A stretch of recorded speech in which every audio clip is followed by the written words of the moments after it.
আসসালামু আলাইকুম, সবাই কেমন আছেন? আজ আমি শেয়ার করব কোনো রকম পোড়ানো ঝামেলা ছাড়াই ভিন্ন স্বাদের মজাদার বেগুন ভর্তা রেসিপি।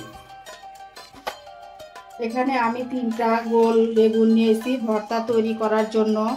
এতে করে খেতে ভালো লাগবে। ভর্তার জন্য এই বেগুনটাই আমার কাছে ভালো লাগে। আমি এখানে যে এইভাবে চাক চাক করে কেটে নিয়েছি। খুব বেশি মোটাও না, খুব বেশি পাতলাও না। যেহেতু বেগুন ভেজে ভর্তা বানাবো, সেই জন্য একটু পাতলা করে কেটে নিয়েছি।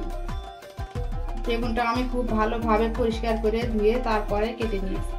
এখানে আমি ভর্তা রেডি করার জন্য ধনেপাতা কুচি করে নিয়েছি, 2টো কাঁচামরিচ কুচি করে নিয়েছি। এখানে আমি একটা রসুন এইভাবে সিলে কুচি নিয়েছি, 2টা পেঁয়াজ কুচি করে নিয়েছি আর 7-8টা শুকনো মরিচ নিয়েছি। এখন আমি চলে আসবো মূল রান্নায়। এখানে একটা প্যান বসিয়ে দিয়েছি, প্যানটা গরম হয়ে গিয়েছে। পরিমাণ মতো সরিষার তেল দিয়ে দেব। যেহেতু ভর্তা বানাবো, সবকিছু আমি সরিষার তেল দিয়েই ভেজে নেব ভর্তার জন্য, এতে করে খেতে ভালো লাগবে। প্রথমে আমি শুকনো মরিচটা ভেজে নেব। ঝালের পরিমাণ যে যেরকম ঝাল খাবেন সেভাবে ঝালের পরিমাণটা দিবেন। আমি আমার পরিমাণ মতো মরিচটা নিয়ে নিয়েছি। এখন মরিচটা একটু লালচে করে ভেজে নেব। মরিচটা ভাজা হয়ে গিয়েছে, মরিচটা লালচে ভাব চলে এসেছে। এখন আমি মরিচটা উঠিয়ে নেব।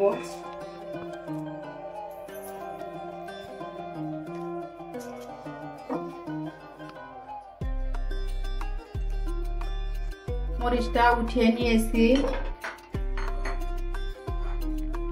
এখন রসুনগুলো ভেজে নেব।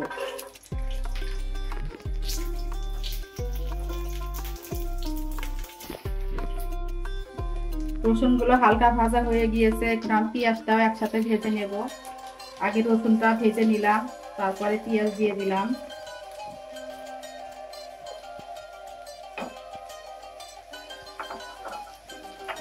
রসুনটা পেঁয়াজটা বেশি ভাজবো না, হালকা একটু লাল করে ভেজে নেব। চাইলে এখানে কাঁচা পেঁয়াজ দিয়ে ভর্তা করা যায়। একটু পেঁয়াজ ভেজে ভর্তা করলে বেগুনটা ভর্তা অনেকক্ষণ ভালো থাকবে, নষ্ট হবে না, গন্ধ হবে না। কাঁচা পেঁয়াজ দিয়ে ভর্তা বানালে ভর্তাটা তাড়াতাড়ি নষ্ট হয়ে যায়, বেশিক্ষণ রাখা যায় না। পেঁয়াজটা ভাজতে ভাজতে নরম হয়ে গিয়েছে, লালচে ভাব চলে এসেছে। এখন আমি পেঁয়াজটা উঠিয়ে নেব। এখানে আমি 1/2 চামচ পরিমাণ লবণ দিয়ে দিলাম, 1/2 চামচ হলুদের গুঁড়া দিয়ে দিলাম। এখন আমি বেগুনটা ভালোভাবে লবণ আর হলুদ দিয়ে বেগুনের সাথে মাখিয়ে নেব। খুব সুন্দরভাবে আমি হলুদ আর লবণটা বেগুনের সাথে এইভাবে মাখিয়ে নিয়েছি। এখন আমি বেগুনটা ভেজে নেব। যে তেলটা রয়েছে সেই তেলের মধ্যে আমি ভেজে নেব, আর বেশি তেল দেব না। সমস্ত বেগুনগুলো আমি এভাবে দিয়ে দিচ্ছি। এখন আমি 5 মিনিট বেগুনটা ভেজে নেব। চাইলে ঢাকনা দিয়েও ঢেকে ভেজে নেওয়া যাবে, আমি ঢাকনা ছাড়াই ভেজে নেব, কারণ বেগুনটা তো খুব নরম, তাড়াতাড়ি সিদ্ধ হয়ে যাবে। বেগুনটা এক পাশ হয়ে গিয়েছে, উল্টিয়ে দেব। এখন আর এক পাশটা হওয়ার জন্য লালচে ভাব চলে এসেছে বেগুনে। এভাবে তেলে ভেজে বেগুন ভর্তা করলে খেতে বেশি ভালো লাগে।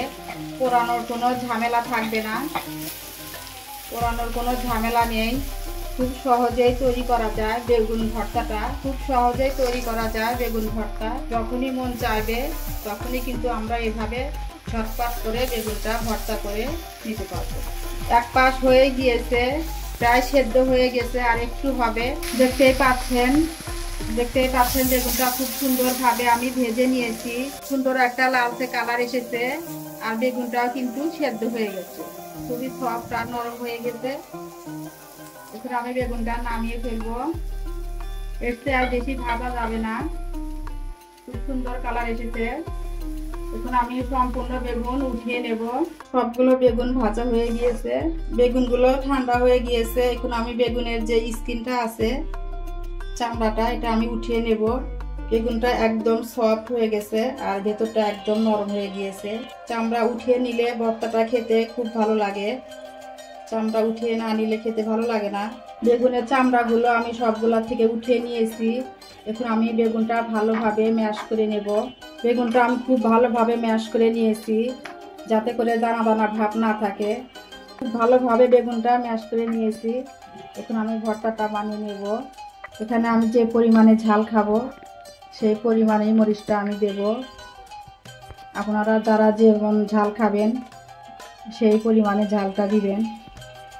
বেগুন ভর্তা একটু ঝাল ঝাল খেতেই বেশি ভালো লাগে। লবণ দিয়ে দিলাম। লবণটা একটু বুঝে দিতে হবে, যেহেতু বেগুন লবণ দিয়ে ভেজে নিয়েছি। মরিচটা আমি খুব ভালোভাবে লবণ দিয়ে মেখে নিয়েছি। এখন দিয়ে দেব ভেজে রাখা রসুন আর পেঁয়াজ। রসুনটা কি সুন্দর সফট হয়ে গেছে আর ভিতরটা একদম নরম। রসুনটা একটু ভেঙে ভেঙে দেব, এতে করে খেতে ভালো লাগবে। পেঁয়াজ মরিচ রসুন আবারও ভালোভাবে মেখে নেব। খুব সুন্দরভাবে আমি মেখে নিয়েছি পেঁয়াজ রসুন মরিচ লবণ দিয়ে।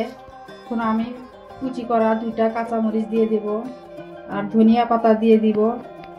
দিয়ে আলতোভাবে একটু মাখিয়ে নেব, বেশি মাখানো যাবে না। কাঁচামরিচ আর ধনিয়া পাতা দেওয়ার কারণে এতে করে ভর্তার টেস্টটা দ্বিগুণ বেড়ে যাবে। আবারও একটু সরিষার তেল দিয়ে দেব। দিয়ে দিলাম সরিষার তেল, দিয়ে আলতোভাবে আবার একটু মাখিয়ে নেব। মাখানো হয়ে গিয়েছে, এখন আমি বেগুনের সাথে মিশিয়ে নেব। এই সরিষার তেলটা দেওয়ার কারণে ভর্তার টেস্টটা আরো বেশি বেড়ে যাবে, খেতে খুবই ভালো লাগবে। এই পর্যায়ে একটু লবণটা চেখে নেব, একটু লবণ লাগবে।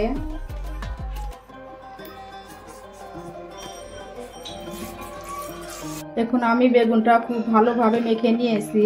দেখতেই পাচ্ছেন বেগুন ভর্তাটা দেখতে খুবই লোভনীয় হয়েছে আর খেতেও কিন্তু অনেক মজা হবে। তৈরি হয়ে গেল আমার ঝাল ঝাল বেগুন ভর্তা। বেগুন ভর্তাটা আমি এখন পরিবেশন করে দেব।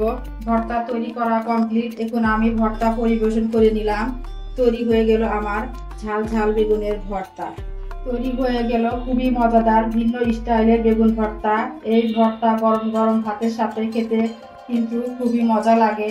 একবার না খেলে বুঝবেন না, কিন্তু একবার হলেও এই রেসিপিটা বাসায় ট্রাই করে দেখবেন। আশা করছি সবার কাছে খুবই ভালো লাগবে। আপনারা যারা আমার ভিডিওটি দেখছেন প্লিজ দেখার শুরুতে একটি লাইক দিয়ে দেবেন। আপনাদের একটি লাইক আমার ভিডিওটি অনেক মানুষের কাছে পৌঁছে দিতে সাহায্য করবে। আর যদি বেশি ভালো লেগে থাকে তাহলে আমার চ্যানেলটি সাবস্ক্রাইব করে দেবেন। সাবস্ক্রাইব করে পাশে থাকা বেল বাটনের অল অপশনটি অন করে দেবেন। এতে করে আমি যখন ভিডিও ছাড়বো সাথে সাথে আপনার কাছে নোটিফিকেশন চলে যাবে। আর যারা অলরেডি এই কাজটি করে দিয়েছেন আপনাদের সবাইকে জানাই অসংখ্য অসংখ্য ধন্যবাদ। আজকে আমার এই রেসিপিটা কেমন হয়েছে আপুরা অবশ্যই কমেন্ট করে জানাবেন। একবার হলেও আপনারা বাসায় এভাবে ট্রাই করে দেখতে পারেন, খুবই মজার একটা ভর্তা। তো আজ এই পর্যন্তই। পরবর্তী ভিডিও দেখার জন্য আমন্ত্রণ রইল। আল্লাহ হাফেজ, আসসালামু আলাইকুম।